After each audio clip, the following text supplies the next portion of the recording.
Sir మీరు ఒక point అన్నారు, ఇంటర్మీడియట్ రెసిడెన్షియల్లోనే జాయిన్ చేశారని. మీరు కూడా రెసిడెన్షియల్లో ఉన్నారు అంటే అప్పటిదాకా పేరెంట్స్తో ఉన్న పిల్లలకి ఒక హాస్టల్ యొక్క అవసరం ఎంత ఉంది, హాస్టల్లో ఉంటే వాళ్ళ విధి విధానాలు ఎలా మారుతాయి, so as a person individuality పెరిగిద్ది.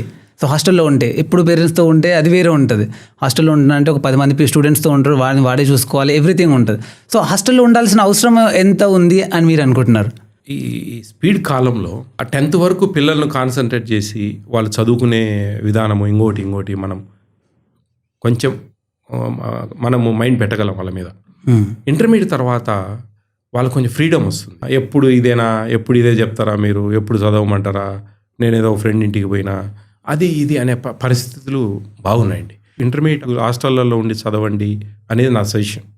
10th వరకు మీ దగ్గర పెట్టుకోండి. 10th కూడా ఏదైనా 8th 9th అవకాశం ఉంటే కనుక మీ ఫైనాన్షియల్లీ వెల్ అయితే కనుక కొంచెం హాస్టల్స్లో పంపించేదానికి